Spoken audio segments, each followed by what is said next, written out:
I've seen people say, I am an interpreter because I am bilingual, meaning that because I am bilingual, I should use that skill to interpret. And that seems to make sense.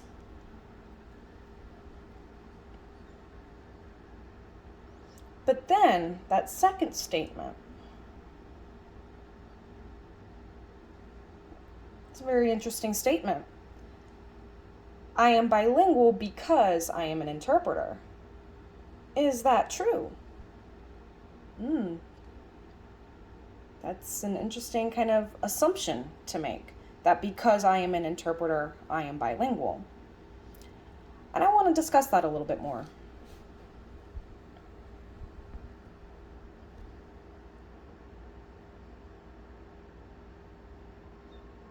I wanted to discuss bilingualism because there seems to be difference in perspective on what bilingualism means. There doesn't seem to be a standardized definition. Yes, it means understanding language, sure. But I mean, having basic language, is that bilingualism? Just being able to barely understand? Is it that easy? What about skill level in either language? What does that mean for bilingualism? Let's move on.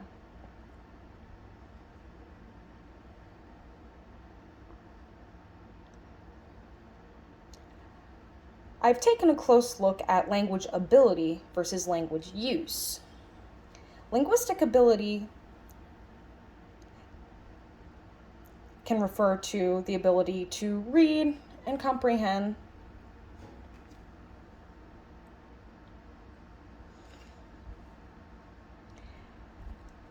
But we also need to discuss productive versus passive use.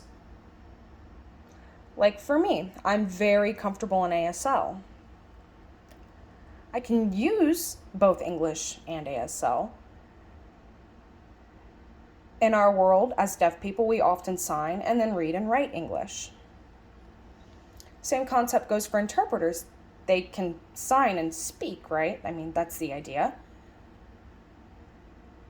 But there's also this idea of passive language skills. So, yes, that does mean understanding, but producing language, getting it back out, is where things get awkward. And I find this very interesting.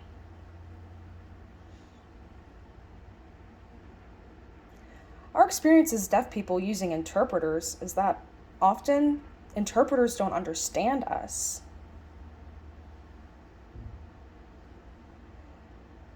It seems that often interpreters are looking for equivalencies that may not exist between English and ASL. Interpreters are used to just speaking, but deaf people exist everywhere. Passive skills are very much used in our world. You can't understand and you can't produce the language, but you can work as an interpreter. I find that very interesting.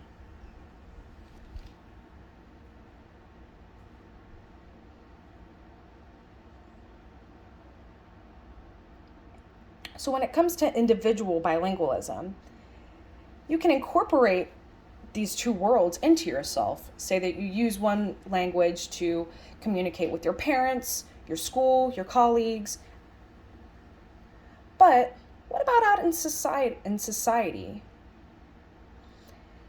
This gets down to power structures as it relates to language, and that is the crux of the deaf experience. Many people might say ASL and English, oh, they're equal. But in reality, people see English as being better than ASL.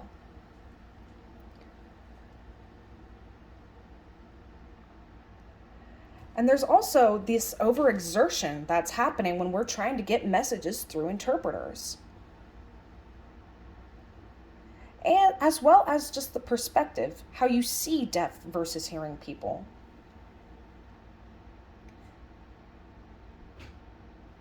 Many people think that deaf people have to reach some kind of equivalency as hearing people. And that is the message behind all of this hierarchy and struggles with bilingualism. Hearing are up here and deaf are down here.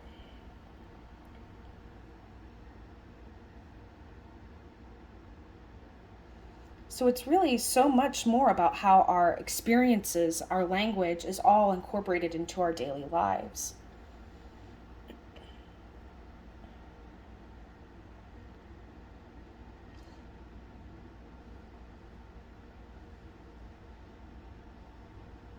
Actually, bilingualism is something that is used every day. Bilingualism isn't something that you clock in for. You're only bilingual from 9 to 5, and then after you're off, you start speaking. It's just impossible. It's not possible to separate these two skills. Back in the day, many interpreters were so-called community interpreters. So they had deaf friends. They were really in the community. They were living between these two worlds. They might have deaf neighbors. They were very much incorporated into the deaf world, having just casual conversations. Maybe, oh, my husband or wife is hearing, but I'm deaf. But there's no disconnect there. These worlds are very much integrated.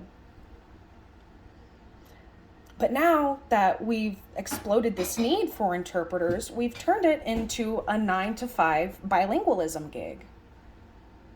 Is that appropriate? Let's move on.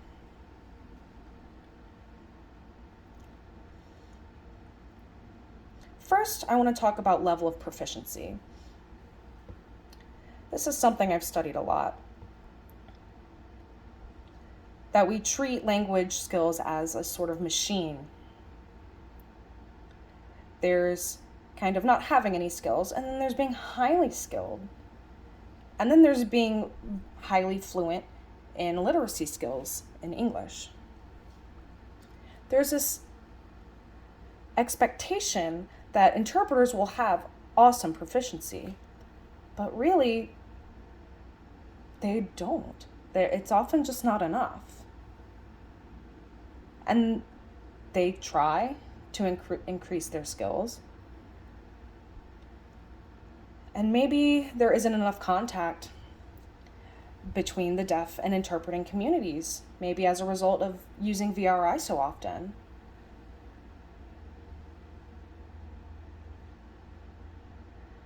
It's, oh, you're stuck in the office. Bless your heart. But there are people who are out there all day, every day, speaking, signing, really using their language. But are they really signing well? That this is something that's a struggle, is level of proficiency. Moving on to school experience. This one's interesting. I've done a lot of research and I've had a lot of discussions. Deaf people, as they grow up, doesn't matter if they're oral, if they use signing exact English, total communication, just finger spelling, full ASL. Whatever the mode may be, deaf people are incorporating this into their lives via their education. That's where they're getting a lot of language through the interpreters or in their education setting. Okay, I didn't understand. Can you explain? And so this is how language is developed, starting from age 3 or 4 when you first get into school all the way until graduation. But imagine an interpreter with few skills. Doesn't matter if the interpreter is a coda, they have deaf friends. When they get into the classroom, they're working in another language.